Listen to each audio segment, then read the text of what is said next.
Well, good afternoon, everybody. Thank you so much for coming. Hi, Elsa. Hi. Thank you so much for coming out. I know it is always busy, and as you'll hear when I'm going to have Alicia formally introduce me when I do the workshop, but I wanted to talk about it just for a couple minutes before I get started. I used to run big stores like Nordstrom and Lowe's, and I'm telling you, trying to get everybody together for a meeting or a event is always kind of a challenge, so I so appreciate you guys all coming out. So I wanted to mention each one of you has a hand-signed journal, and that's why I think I got the extra ones, and it's funny because I didn't tell Alicia this, but I thought I better bring another 4 or 5 just to be on the safe side. But the important thing about, to me, the journal is, you know, especially it's interesting. I sell these, and then people buy them, and they buy the books, and they come up after the thing. And this one, and I usually will sometimes draw business cards. And so this one time, this person, they win it, and they go, "It's Alicia Grady," and I pull her card, and they all clap, and the gal comes up front, and I give her the book, and I go, "Here you go. Thank you so much." They go, "Yay, Alicia." And then she's walking away. I said, "You know, if you'd like, later I'll sign that for you." She goes, "That's okay." Clearly, it was not that big a deal. So I like to sign them because I feel, as you'll see what I wrote in them about, I think that has the ability to change your life. And then in the packets, which we'll get to, I've got my business card, I've got a couple of 3x5 cards, red paper, my little flyer, and then on the back is yellow, just regular line paper. Any feedback that you can give me is very, very much appreciated. And just there's no format to it, just anything you have. I did a group of veterans about 3 or 4 weeks ago in anticipation of this meeting, and I said, I want to know, tell me what you think are some adds and subtracts I should have. So there's also, if you'd be so kind, Elsa, if you can sign this, there's just a little name and email deal, and this is really more for me. I do a 2-minute gratitude video every Monday morning on a different subject. And if you'd like to get it, put your name and email on there, and if not, don't worry about it. And then the last thing is, and this is what a couple of generals, there's actually a couple of generals I went to school with. One was Pete Corelli. And he said to me, he says, "Well, you know, Dave, this is great. You're doing your workshop and things." He said, "But we're so focused on the problem versus the solution, and you're about creating a solution." And so he said, so give them kind of an overview of what you're going to talk about, which I normally, as you're going to see in a second, dive right into the workshop.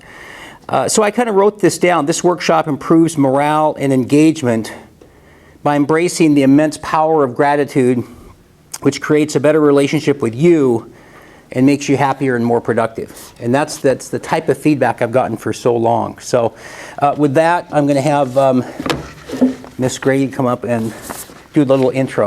So that, script? Yeah, of course. They have to know who they're talking to. Now the workshop is officially starting. And by the way, it's about 65 minutes. I do not like to go late. So it's 1:20, so we'll be done by 1:20. But I just like to have somebody read it, and then you kind of know who you're listening to here. Okay. I'll read it. Oh, you want a bigger font? So before I read this, I just want to let you know that I was introduced to David by Colonel David Johnson, who is the First Corps PAO. And you met him where? Through Rotary. Okay, so at a Rotary. Through General Jimmy Collins. Yes, and so I guess Colonel Johnson was very impressed, and he emailed me, said, "You need to get a hold of this guy, and I think he can do some things." And so I've talked to you, some of us. Dave is going to give us his presentation on what he does, and he'll explain exactly what the emphasis is on that. And so that's why we're here, and I just had some key folks that I know work in this specific area. And so that's why I think it's important, and then we can see how we can best maybe fit some of what he has to offer into some of our programming. So Dave George Brooks is that gratitude guy, and I will tell you, I've watched his little videos, and they're really cool, so thank you. He's been a speaker, a teacher, a life coach, and a best-selling author for over 30 years. He's a former Nordstrom store manager and has managed in the corporate world for 35 years. So we could probably use you here. He's published books that include the Brooker's Daily Gratitude Journal, Happiness Starts with Gratitude, and Gratitude Nuggets to Chew On.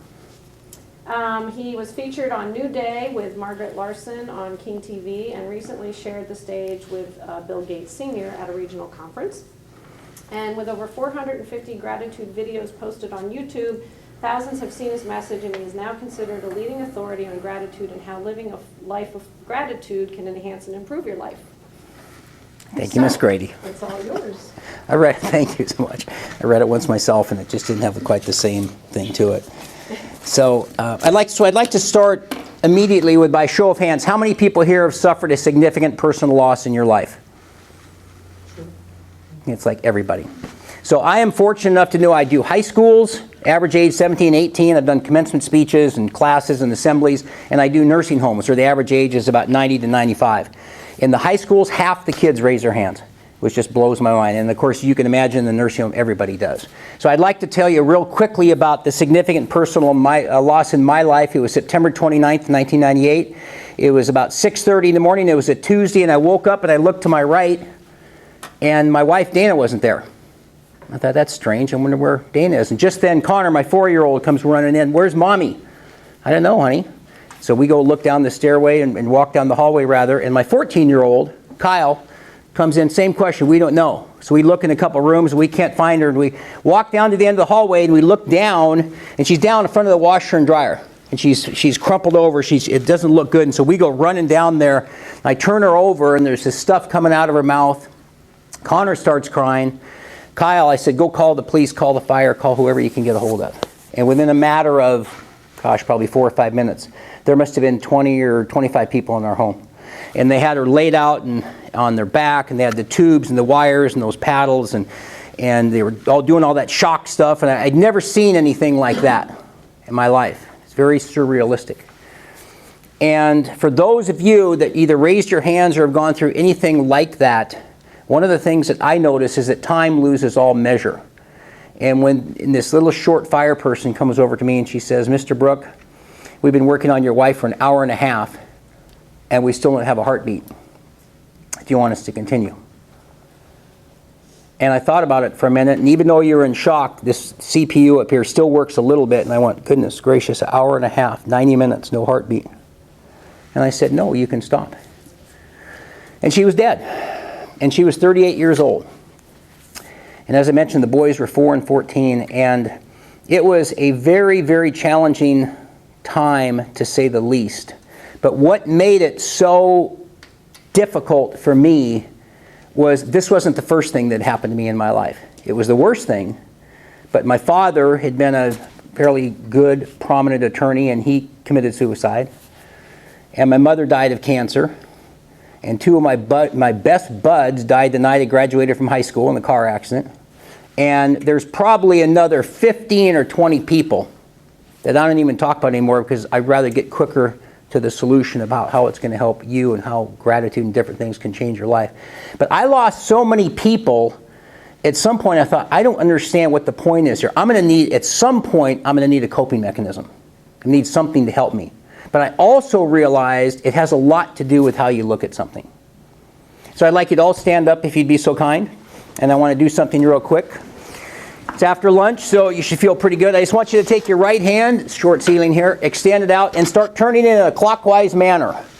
Now, there's a clock back there if anybody's not sure about a clock. The kids in the high school have no idea what clockwise is with all their digital stuff. But it's clockwise, and just keep that stretch, and then keep it going clockwise.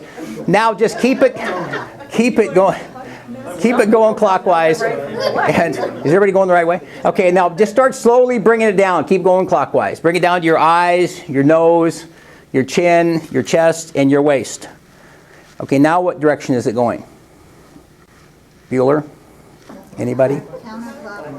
Thank you, Candy. Okay, you can sit down.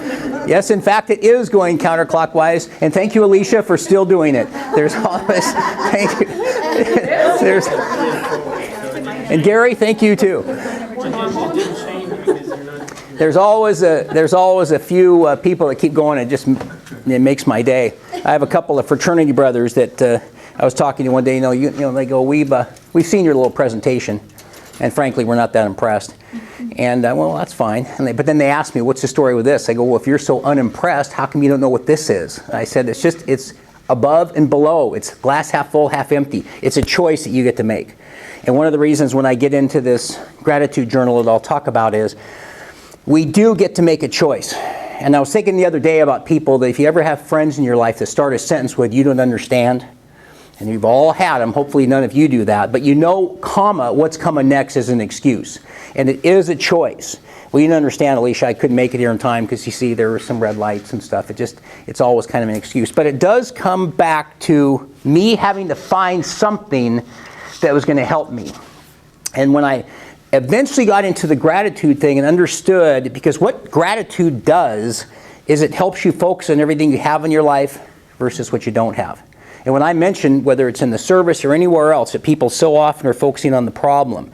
And the military is, let's go solve this problem. And what this does is really takes it from there and says, let's work on the solution, maybe more than the problem, and how that might make a difference. So it does depend, again, on this viewpoint of what you have in terms of the person you see in the mirror and how you can deal with it. So 3x5 card, you got 2 of them there. Grab one of those 3x5 cards if you would. And let's see, we're going to partner up. So Elsa and Candy, Alicia and Major Vento, and I think you are Stephanie, aren't you? It's just like the name of Gary. So, okay, perfect. And then Sharon, maybe you can turn around and do our Clancia, and then, so everybody's got a partner. And here's what I want you to do. Do we need a pen? Yes, oh, sorry. I've got a box of pens, or a bag of pens here, too. So here's what I want you to do, and whether you know your partner or at all doesn't matter. But on the upper left-hand corner of the pen, or excuse me, of the card, good going, Elsa, left hand. Thank you, Candy, for checking her. I want you to write, "I see you as." Those 4 words, "I see you as," upper left-hand corner, and then in the upper right-hand corner, write your partner's name. Alicia, Major Vento. So you guys are going to kind of maybe slide together. And then in the bottom, just somewhere on the bottom, sign your name.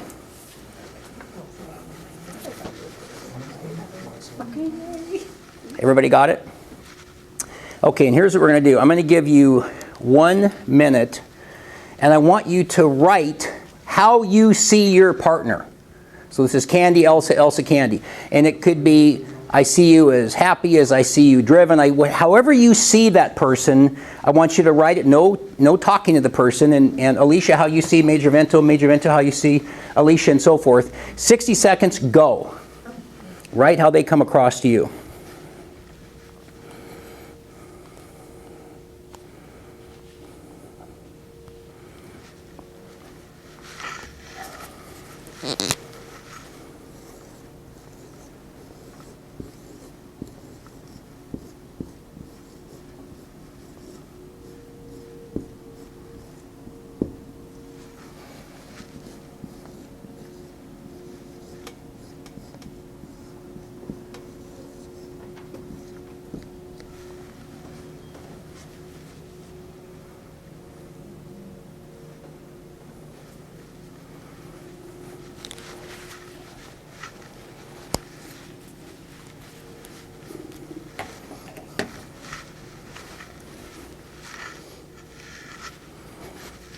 About 15 seconds.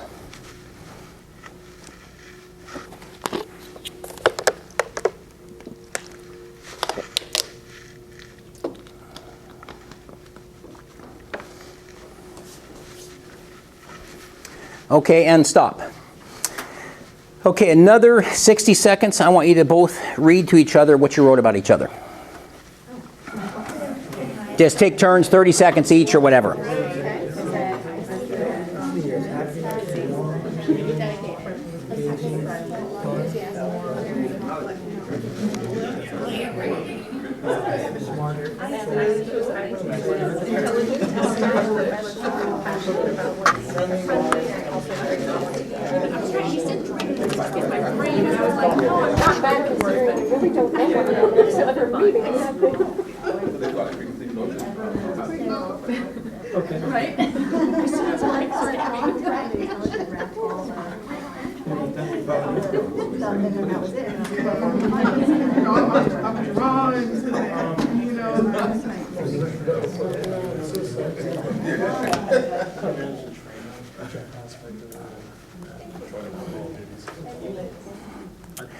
Okay, and stop. And so now give each other the cards that the other person wrote about you. So when you read that, take a look at and I heard some of these I heard you say, I believe, very professional about Major Mento. I shook her hand. She scared the heck out of me when I walked in. I said, I completely agree with that. It is so funny how quickly you get it. So when you look at what somebody wrote about you, just take a quick glance, and right now I could hear professional, smiling, happy, a lot of different things, and look down on that card, and just by show of hands, how many people might hold on to that card? Once again, thank you. And the idea behind that is that's what gratitude does for you every single day. And we do not do that enough. It amazes me. I took words like H-A-T-E out of my vocabulary a long time ago, L-O-S-E-R. I would call myself that occasionally. I thought, wow, you say stuff to yourself you'd never say to a friend. And that's the self-talk issue. And so much of it, whether it's soldiers, veterans, people, whoever it is, how we communicate with that person you see in the mirror. And when you look at that and imagine every single day being reminded of the qualities that you have. But what do? I got a list of 10 things to do. I did 9. What do we talk about? I didn't get that 10th one done. You know, it's crazy. So that's why I think it's really cool. Now, I've learned this is not as effective in the high schools because they show me the card and they go, I see you as an idiot. And I go, so that's apparently a little bit young. But for those of us that have got a little bit of years under our belt. So what does this word say? Just anybody. It says opportunities now here. Opportunities now here. Okay, anything else? Gary, opportunities nowhere. And then somebody pointed out one day, I don't even think this is a word, opportunity snow here. So, you know, and that's how you sell opportunity. But the whole idea on this, it goes back to it's a choice. And when I mentioned the thing about you don't understand, I'm just blown away by how often we make excuses, and it is a choice to be happy or sad. You look how other people view you, and yet why do we view ourselves so harshly a lot of times? So that's why I happen to really like that. So I'm going to talk about 5 things today. I'm going to do a couple of more partnering things too. Embracing gratitude is the first thing, which we just talked about.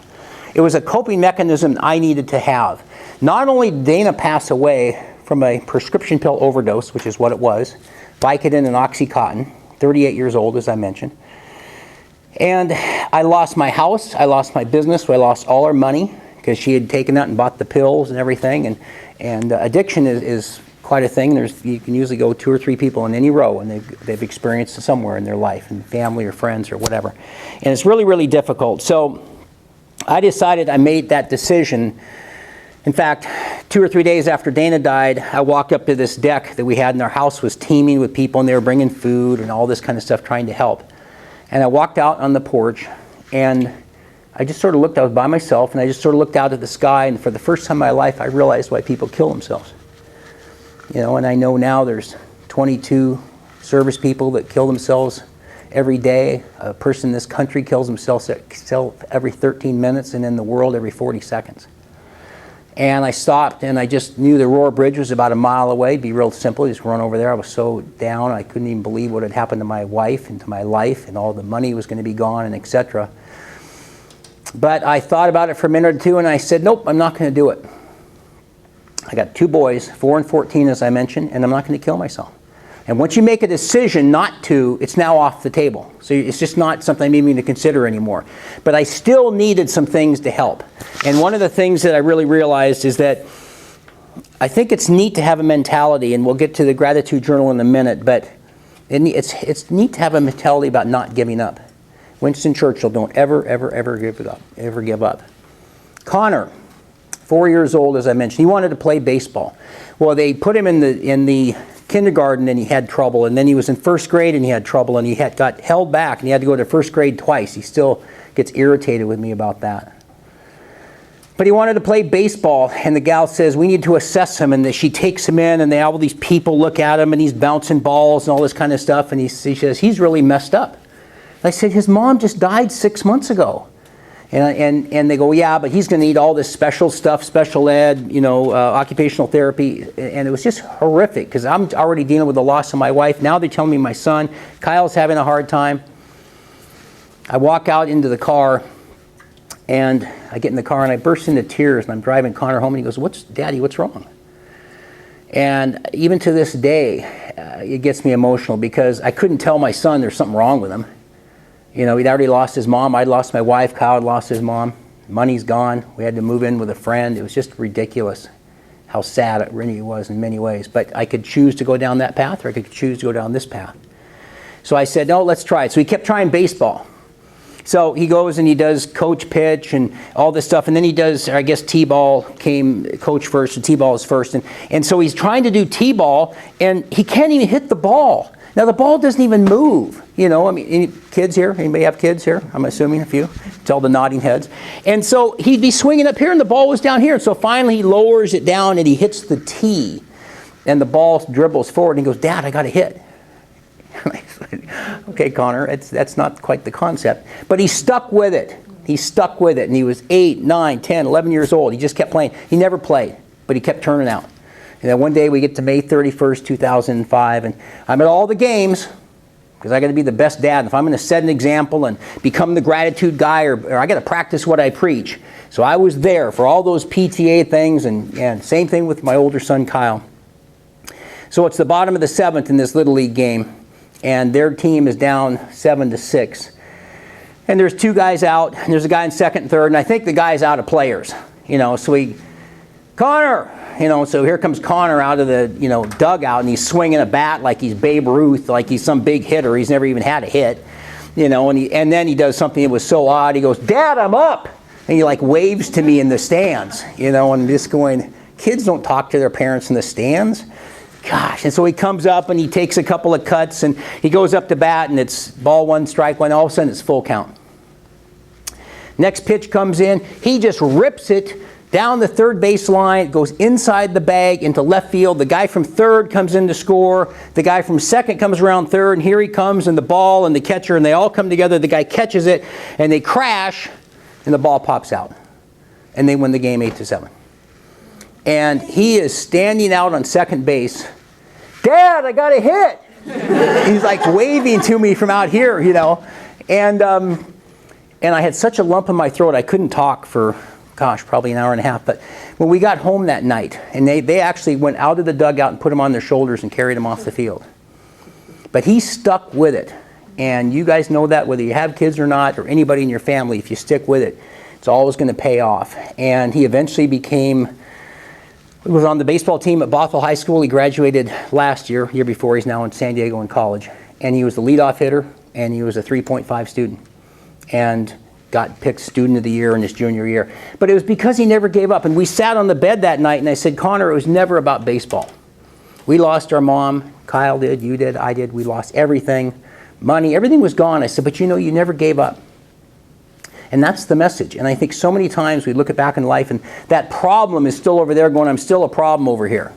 Just looking at you like, you need to deal with me. And if you don't give up, it just makes such a big difference. And I just want to take just 1 second. I want you to go to your partners again, and I'm going to give you a minute each. I just want you to talk about something that you stuck with, that because you never gave up, worked out in your life. So go, and I'll give you a minute each.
Okay, and stop.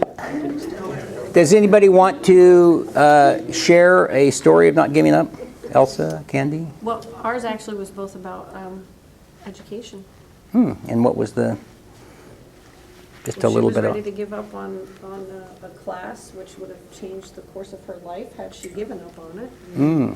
Me, I just kept going until I finally got it done. so major evento, what kept you going? I think my teacher motivated me to keep going. I think it was like Bio 201. I absolutely hated it. I don't know why I hated it. And I think the lab was the worst part of it. And I was just miserable that year thinking, what am I doing? I don't want to do this. I should switch. I should get out. I should maybe go do teaching. I think that's, what would make me happier. And I sat down and spoke with my teacher. I was like, I'm really thinking about changing, getting out of bio. She's like, no, just stick with it. Just stick with it. It'll get better, I promise. And I think that was probably just a good motivator, was just the hope that once that's done, I actually get to pick some of the classes I want to take, so get that out of the way. And then looking back on it, I'm sure it inspired you for the future too. I'm glad I finished this and so on. Yeah, cool. How about you, Alicia? Oh, well, mine was going to school too, but not doing it when you typically do after high school, waiting and then having to do it while you have a full-time job and raising the family and all that Right, stuff. oh, yeah. But sticking with it and, Yeah. Yeah, I look back. Anybody else want to share one? Bill? We were just talking, it's a singular event that I can always point back to, and that was, I'm an occupational therapist, so when you mentioned that. Yeah. Oh, no, I was a big fan. It was just tough. It was my son. I was doing my first internship after my academics in college, and I'd had 3 different supervisors, and it turned out by midterm, I had a D on Friday. By Monday, I had an F. So I was failing, and I could have made a decision to withdraw because I was Mr. OT at school, and everybody was supporting me. Mm-hmm. But my mother said, you're going to continue. And I said, you're right. Because I'm a mama's boy, and I admit it. And I stuck with it. And I passed my internship, and I passed my subsequent internships. Wow. Thank goodness for the Army. But the point is that if I hadn't have done that, I would have got behind. And that would have affected probably, other things subsequently. Everything probably would have worked out. But I didn't give up on that little patch. And when we look back on those things, we say, well, that's not such a big deal. I can look at it and know that singularly that was a very, very important, critical point, because I obviously keep talking about it. But it always inspires me to know that it's never, what we might think is hard might be hard. Mm-hmm. But we can get to the other side. There's another solution. It may not be my alternative. There's always a third alternative to get to the right answer. Right. You get to yes, or you get to. And like I said, the major event, you can build such momentum for something like that and look back and see how when you stuck with something too. When I was 19 years old, I was a freshman at the University of Washington, and this teacher invited me to come and speak to his group at high school. So it was a year after I'd graduated and came back to this Ingram High School. And I walked to my car that day and I decided I wanted to be a motivational speaker. And I was 19, and I walked out of Lowe's 2 years ago to pursue this dream, and that was 45 years ago. And that's a long time to wait to pursue a dream. But I have these heroes like Colonel Sanders, who started KFC at 63, and all these different people that waited a long time. Ray Kroc started McDonald's, I think he was in his mid-40s, early 50s, something like that, with the milkshake machines and so forth. And in fact, I walked in, and Connor, who is now 17, he's now 20, and he says, what are you doing home? It's 2 in the afternoon. I said, I quit Lowe's. I'm going to be a speaker, and I'm going to be the gratitude guy. And he goes, well, that's just super, Dad. And he says, what are we going to do for food? And I said, I'll figure that out, Connor. It's going to be okay. But sometimes it takes a long time, and I think that I talk about embracing gratitude, and it takes as long as it takes. You just can't give up. And I'm sure if we went around the room, and depending on the size of the group, I can sometimes get a lot more stories than others. But it's so often the same theme about it turned out that it was the best thing to do. So. But I think the next thing that it kind of eases right into is you got to get rid of this junk in your brain, and you got to make room for gratitude. And I know I've been down enough cul-de-sacs where I drive in and I see these 3 square things, which I believe are called garages, and they're supposed to have cars in them, and you see the doors up, and they're just floor-to-ceiling boxes. It's just solid boxes, and then they have like this little teeny path where this person, you can see them going like this to get a box. You know, I think, wow, that's a lot of stuff. And so we all have stuff in our brain. And if you get in the car today, when you go out and get in your car today, notice that the windshield's about 2 feet deep and it's about 4 or 5 feet wide. It's pretty good size. And then here's the rear view mirror. Pretty small. It's probably 200-to-1 or something like that. Mostly pay attention to what's in front of you. And you got to glance back here. If you see flashing blue lights or something, you have to pull over. I saw a couple of cops zooming by earlier. But mostly you want to pay attention to what's in front of you. And yet people, I've done workshops around, and I see there was one about parenting and divorce. I saw the sign out front. And people will drive over junk in their life. They'll pick it up, put it in front, and drive over it again. And I was this one gal, so you don't understand. There was my favorite 3 words. David, this ex-husband of mine, and she just went on. You have no idea. I said, well, when did you get divorced? And she goes, 1994. And I said, well, I think that was 20 years ago. Still using the same thing. But it's so important. And I think there's something about change. So, Elsa, so put your hand up if you'd be so kind, like this. Which hand, right? Yeah, it's whichever one you want. And so I met Elsa Winger before. And see, look at her. She's on me? Yeah, she's strong. And I was going to go over to Maitre Vento, and I knew that was going to be. I love her. She's tough. So, but did I say anything about pushing back? No. No. But she naturally does. And people are so resistant. Thank you, Ms. Winker. People are so resistant to change. And I don't understand why. And it's just like, well, that thing works for you. And so, to me, if we're going to embrace gratitude, and if we're going to understand, and I don't care, I'll be 65 in January. I don't care. I'm going to do this to 74, 84, 94. Because I got a message I'm going to take out, and I'm going to change a lot of lives, and I have already. And it doesn't matter the fact that some of my buddies are retiring. They're going to be dead in a couple years because they have no purpose anymore, which is really sad. But the thing that's interesting is that you have to get rid of this crud. So, red piece of paper. Grab the red piece of paper that I have in your little packet there. And this is a very personal exercise. So there's no partner involved in this at all. And I sometimes get concerned about people that are driving over that same trash, that are bringing up the same stories. You don't understand, the ex-husband, the ex-wife, blah, blah, blah. So there's 2 reasons why you have red paper in front of you. I'll tell you about one right now. The reason that you have red paper in front of you is it's relatively difficult to see what somebody's written next to you on a red piece of paper. And what you're about to write, you don't want anybody to see. So take your little pen there. And I'm going to give you, I'll give you 90 seconds.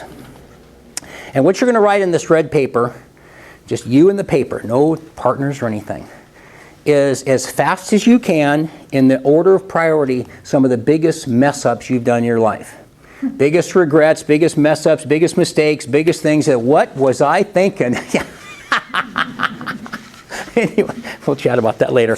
So anything that you were thinking, man, I have no idea what was going on here, and write that down as fast as you can, and preferably in the order of the most important as best you can. 90 seconds, go.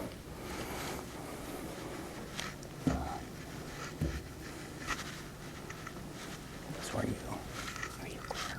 No. So just any regret, any mistake, any bad decision.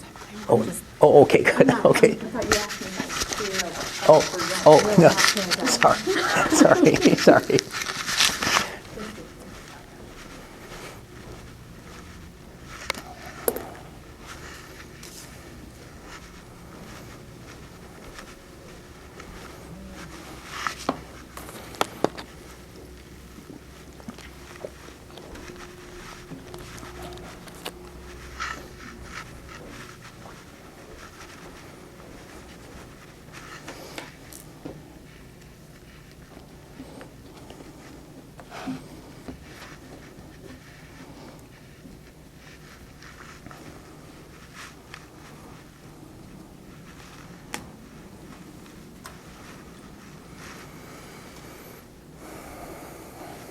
15 seconds to go.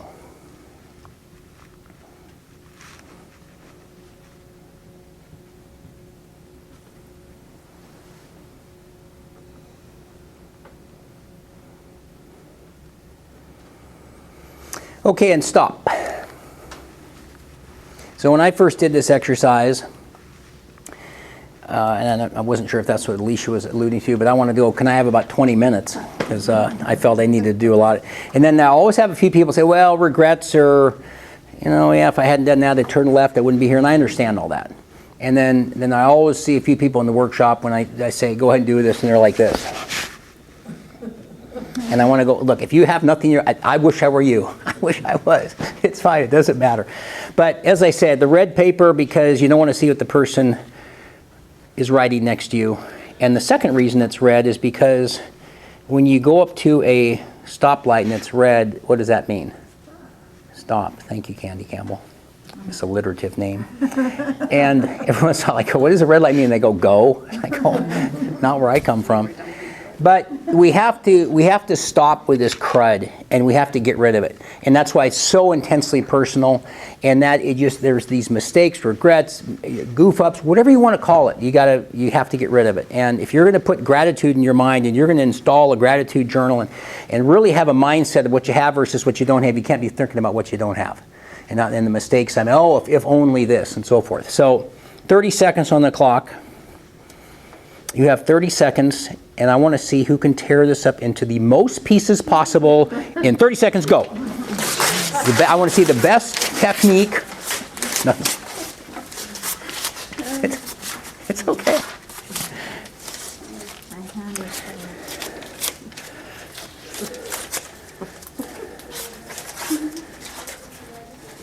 I love to watch these techniques. Probably not the most effective thing.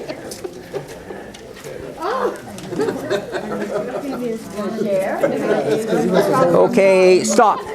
And so, put your piles. Good job, Steph. Gary's got quite a few. Okay, so kind of put your piles in front of you, Michael. That's a good job. Yeah, no, I have a box. Let me see. Boy, that looks pretty good. Arcadia, good job. Eugene's, man, this one's always kind of tough. Let me see here. Sharon, good job. Good job, Candy. I'm just saying. So I used to. It's not necessary. So I used to have a death march with a shredder, which was really pretty cool.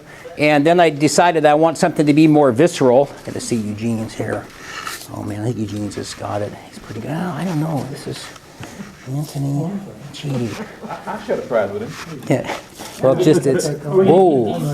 Hold on, these are a lot of small cake. You get it.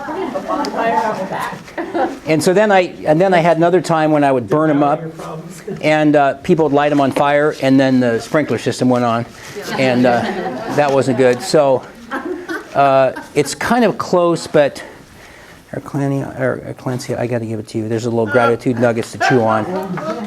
So it's really close, but it's sometimes. So I'm going to take these out to the garbage. There's no garbage can in here, so if we can put these in here.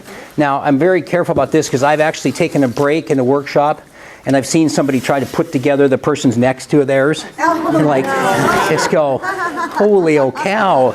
Let it go. Let it go is right. Gosh. You were going to read yours, Michael?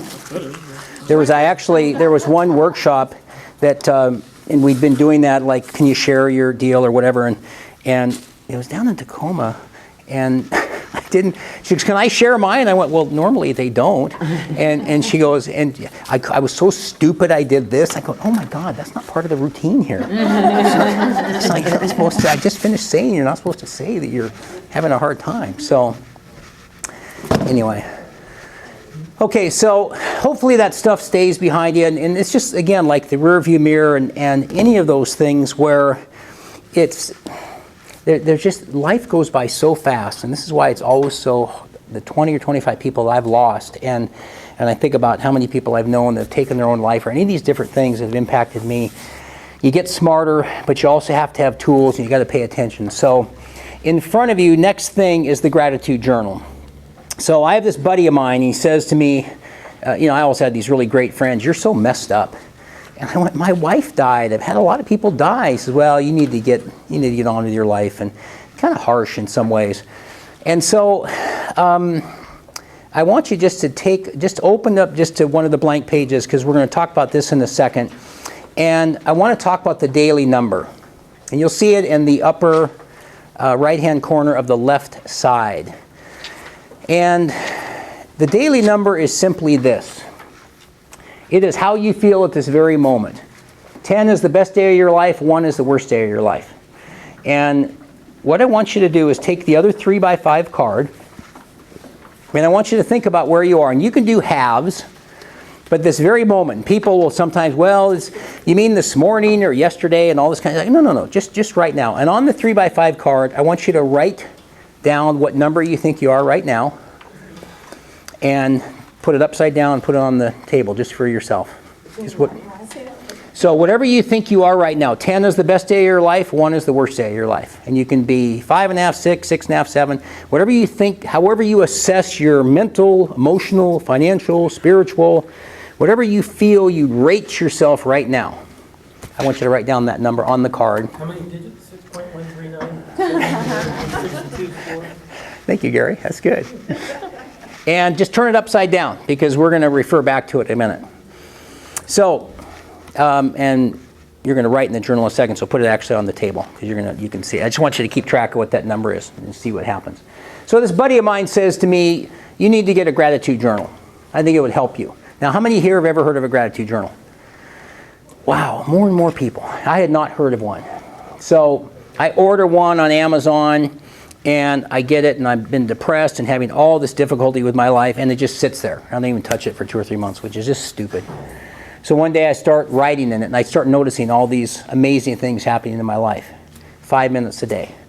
And then I decided to make my own. So I get the Brooker's Daily Gratitude Journal, and people say to me, well, yeah, that's great, Dave, but the same people that do, you don't understand, say, well, I just think gratitude. I go, well, that's fine, but there's something about a thought in your brain that goes to your heart, to your arm, to the pen, to the paper. I am so grateful for Alicia Grady inviting me down to Joint Base Lewis McChord. There's something about that, not to mention you can reference it and look back and see how you did on this day or what have you. And I have a little saying in the upper left-hand corner, and it says, if you think about it, it's like a dream. If you talk about it, it inspires you. But if you write about it, it empowers you. And there's something, I've gone through many tough days since Dana's passing, and other things have happened to me. And sometimes it's very helpful to go back and see what I was grateful for on that day that really helped me.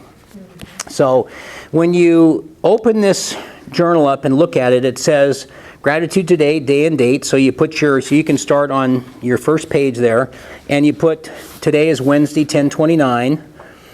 And don't put your daily number down just yet, because we already put that down on the card. And then what it says current events, special occasions, just 2 lines for that. The only reason that's there is so you don't have to have a journal too, or a diary. You can do everything on this, and you can write stuff in the margin if you want. And then there's 8 or 10 lines that say I'm so grateful for, which is, it kind of cues you, I'm so grateful for what have you, and I don't like to lead the witness. I want you to come up. I know how it affects me and the things that are most important in my life. And then the highlight of my day. So I'm going to have you write that in a second, but before I get to that, I want to talk about the right-hand side. The right-hand side is called gratitude tomorrow. Gratitude today, gratitude tomorrow. This is what's known as your gratitude intentions. Your prefrontal cortex in the front of your brain houses your subconscious mind. And it's my understanding that your subconscious mind can't necessarily distinguish between what it thinks is going to happen and actually has happened. And so I constantly write in the gratitude tomorrow part, and it's about 2.5 minutes each side, depending on how fast you write, everything I'm grateful for that hasn't happened yet. And I have many, many examples, but I used to write that I'm grateful that I get to speak to hundreds of people.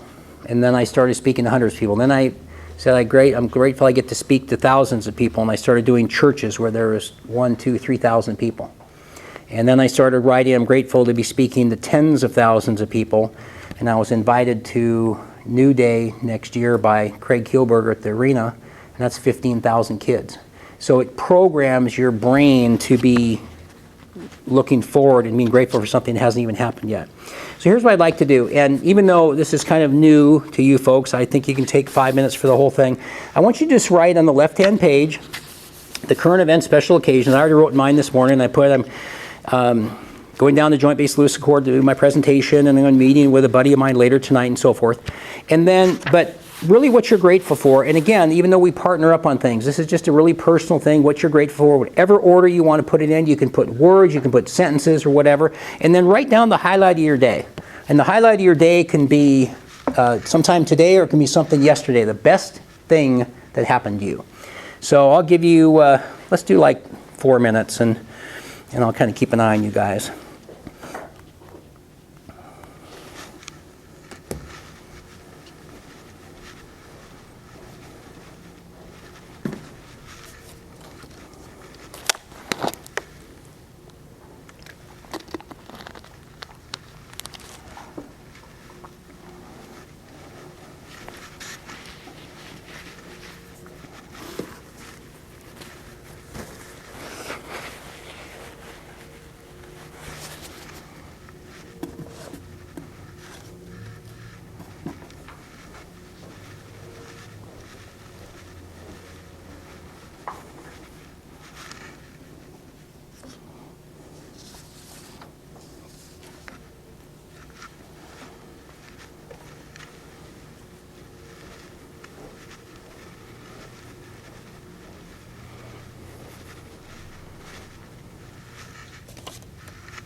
About 15 seconds.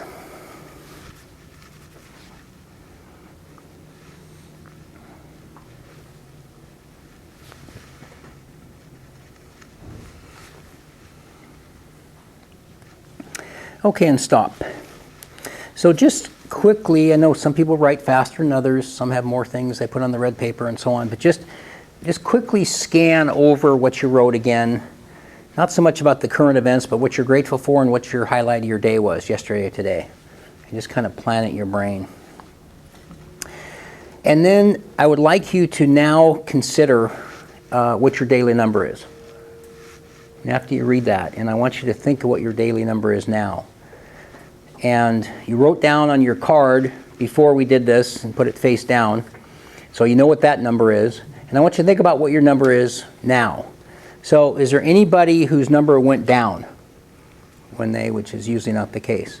Was anybody's number the same? A few, oh, okay. Anybody's number go up? Okay.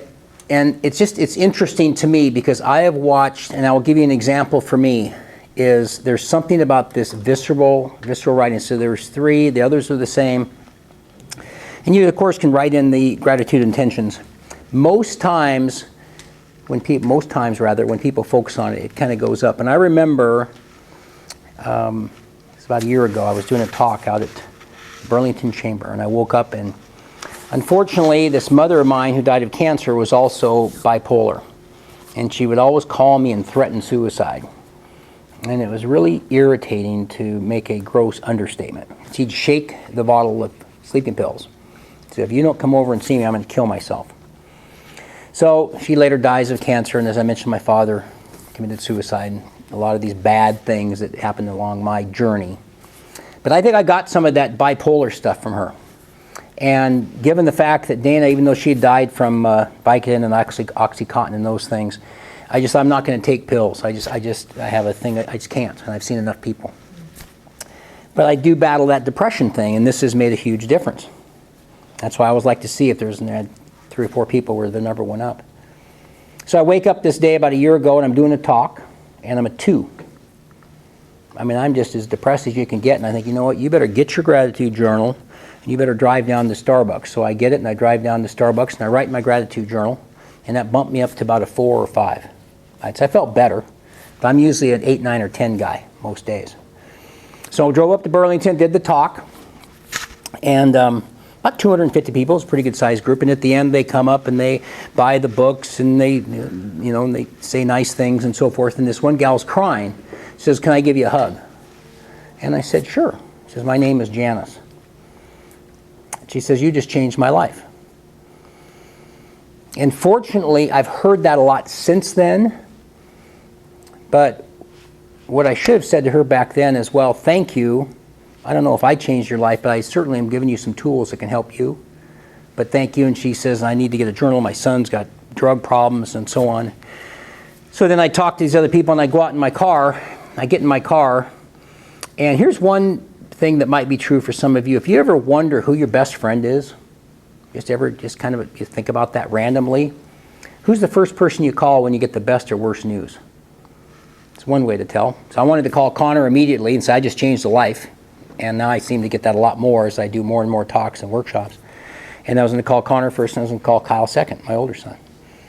And I elected not to, and I was just kind of smiling, and I just sat in the car and I was driving back. I was getting ready to drive back to Seattle, and I just took the rearview mirror and I just looked at myself and I went, I'm so freaking proud of you. You're not, where are the 2x4s at Lowe's? Where are the hammers? Who cares? Find them yourself. And yes, Bill. I've got a question for you. So what was your number? That moment. And thank you. You are, and no wonder you're an OT. You're even faster than I thought. So as I put the rearview mirror back, I realized I was a 9. I'd gone from a 2 to a 4 to a 5 to a 9, and I never took a pill. I never snorted any of this powder crap. I never even did this in my life. I never got that stuff. And I thought, so it's possible. And it's amazing, this mindset, and this is why it just breaks, whether it's the service or anywhere else. I'm fortunate enough to do this a few times a week. If I can change one person or help one person, that's one more than yesterday. And I was talking to Alicia about talking to larger and larger groups, and this is very scalable, and I've done anywhere from 10 up to 1,000. In the exercises and everything in the convention center and stuff in Tacoma. It's just thrilling to me to be able to make a difference. So anyway, I just think that's so much the power. And even thinking back on my mom with those pills, and thanks, Mom. I don't understand it, but people deal with things in different ways. So those are the 4 things. Got one thing left I want to talk about. Embracing gratitude. Takes as long as it takes. Never give up. Make room for gratitude. Clear out your brain. Get a gratitude journal. And that's why I wanted to hand sign one of these to every single person. I wrote the same thing. This journal has the ability to change your life. And it really does. And it's your journal. It's not the Brooker's. I mean, it's something that when you get to do that and you get to frame that, and that's why, great question, Bill. Last thing is sharing gratitude. Once you get something, you want to share it with people. People want to, that's one of the reasons Facebook and all this stuff, they always want to look at this bowl of chili I had for lunch, whatever. I mean, it cracks me up. I think I saw it on Facebook. But I realized that there's just some value in sharing it. And for those of you that have spouses or significant others or families or anything, you want to tell them. And I don't always bring it up, but I occasionally mention the people that do network marketing. And I bet you I've had friends invite me out for coffee and network marketing 1,000 times. And we're just having coffee, and then they start bringing out these vitamin pills and put them on the counter. And I just go, wow. I said, so did you want to have the coffee? But they're excited. They're excited about it. So I think the sharing thing is so important. So as an example, let me ask you this. How many people here, I've been watching you pretty closely, how many people here, it's a smaller-ish group, have been on their smartphone since I've been talking today? Anybody? What a great group.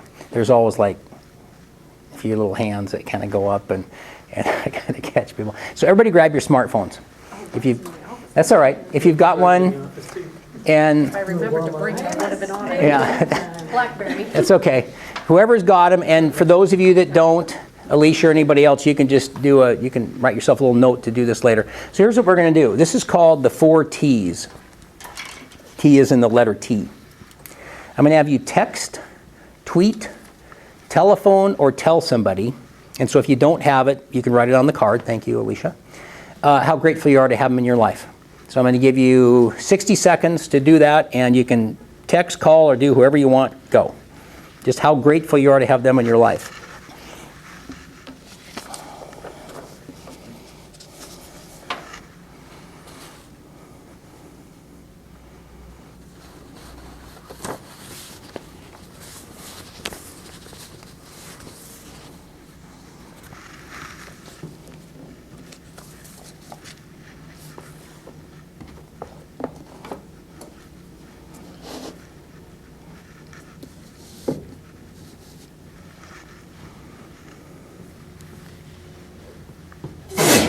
Bless you. The exit right down there.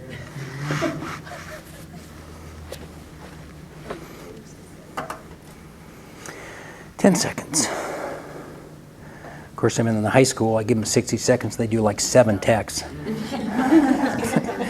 This kills me. Okay, and stop.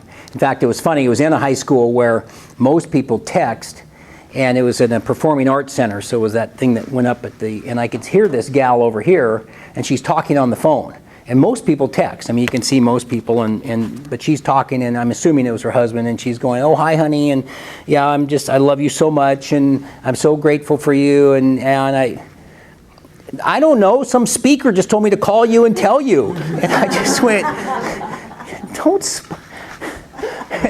and so then occasionally the people that have had the cell phones, when I've said who brought them and who's been on them, those few honest souls, they've told me, well, they were putting some notes on the phone or whatever. But a lot of people would come up to me afterwards, and they so proudly show me the phone, and they go, "Look at this," and it says to the wife, "I'm grateful for you too. What do you want?" And then there was a few weeks ago, I hadn't seen this one for a while, and it said, "That's great. Are you sure you sent this to the right person?" And so, but it's one of those things too. It's just, again, such a good reminder, and in fact, it was funny because I once lost a journal, and I don't normally take my own, but I started to after that to keep an eye on it. But people would come up to me afterwards, and I don't even talk about half the death and destruction I went through anymore because I don't have enough time, and I want to talk about how it can help you instead of all these tragedies that have befallen me. But they'll look at my journal. "Do you mind if I look at this?" And I go, "Sure." And then they just sort of thumb through it like anybody does with a book, and they go, "Wow, you write in this every day." And I go, "Were you listening to the presentation?" God, you're supposed to be, of course I write in it every day. That's the ability to change your life. So last thing I would say is around the sharing thing, it's just there are certain things where just in sharing it makes it so much more valuable, and you go to a movie and talk about the movie, all these examples we could use. But I mentioned that I've had all this bad stuff happen to me, but I also just never went down the drug route. I just was very fortunate. Never even smoked cigarettes or did anything, but I was always kind of an adrenaline guy. And I skydived and scuba dived and bungee jumped and all that kind of stuff, and even I didn't like heights. But I made this appointment to skydive with my fraternity brothers years ago. And so there was 8 of us, and so they're all excited. So Dave's the ringleader, so I'll make the appointment. So I make the appointment, and the following Saturday was like a Monday, and so then on Monday I got a call, a couple of them canceled, and then on Tuesday, I forget, one of them, the other ones called and couldn't make it, and then on Wednesday, 2 of them called within about a half hour. This is Dave. Yeah, hey Dave. I have a sore throat. And so Saturday morning arrives, and I walk out to Issaquah skydiving, and I proudly walk up to the counter. Can I help you? And I go, yeah, I'm here, Brooke, party of 8. And he looks around and he goes, so where's all your friends? And I went, I don't have any. And nobody showed up. So I went by myself. I have a little picture. You know, I'm gritting my teeth. It was a static thing for those of you that may have skydived. You know, but I went all by myself. So I never got to share that with anybody. It was just my little thing. I was all proud of myself because I don't like heights and things. And but it made such a big difference to actually go out there and help somebody. When somebody says, and think about all the roles that you're in. I didn't even know the majority of you prior today. I met Alicia and Candy and Elsa earlier. But anybody that starts a sentence with, Alicia, I'll never forget when you blank. Sharon, you're the first person, so-and-so. Michael, the time that you said so-and-so. You know, it's just amazing. You think of the power of that. Well, that's what happens when you share. When somebody knows, and Bill, you were talking about occupational therapy, and somebody says, boy, you're the first person that's taken the time to do such and such. It doesn't matter. That's the power of sharing. So to me, when you find something like gratitude, when you understand the concepts, I don't care if you're as old as me or as young as some of you folks are, if you hang in there with it, if you absolutely get rid of this junk in your brain and get rid of the crud and get rid of excuses or whatever, you know, hopefully it's not you, but people you know, writing in a gratitude journal, you could see from the experiment today, or for just the little bit that you guys wrote, 4 or 5 minutes, maybe it's 6 or 7 minutes, not very long, usually it's 4 or 5 minutes. And I don't like to tell people what I write because it's very personal, but the number one thing I write about every single day is my health. It's the number one thing that comes up. Without your health, you don't have much. And then usually it's my 2 sons, it's the ability to get out and change lives I get to do. It's my friends and family that support me. I got a bunch of texts today. Good luck down at Joint Base. And you know, it's just whatever it is, but it continues to frame it. And the media and all these people get so blamed for this, and maybe rightly so, but we frame so many things about what's negative versus what's positive. And it's amazing when I get to somebody on the inside down here and you hear the real story and you go, wow. So it does make a difference. And so my whole feeling is, I truly do not believe that I would be standing in front of you today if I hadn't found this. I went to a support group when Dana passed away and the other things, and that helped a lot. But really this, and I now have, these last about 3 or 4 months, so I probably have, 30 of them or something now, I forget, they're in a box, and I go back and refer to them occasionally. And this is why when I first met Alicia and through Jimmy Collins and the different people was so passionate about if you can help somebody to reframe it, I think it can change and I think it can transform a life. And in my case, I really feel it saved it. And I've watched so many people that I've been able to impact with this that I just want to keep doing it. So, and I think it can change and save yours too. Thanks a lot, you guys.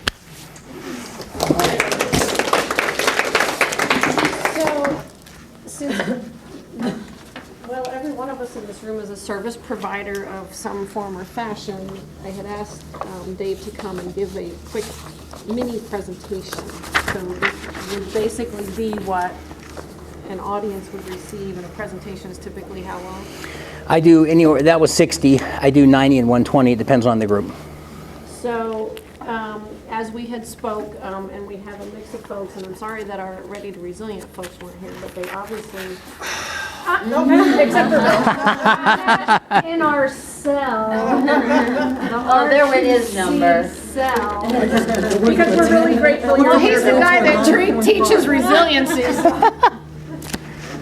You know who I met. You know who I met.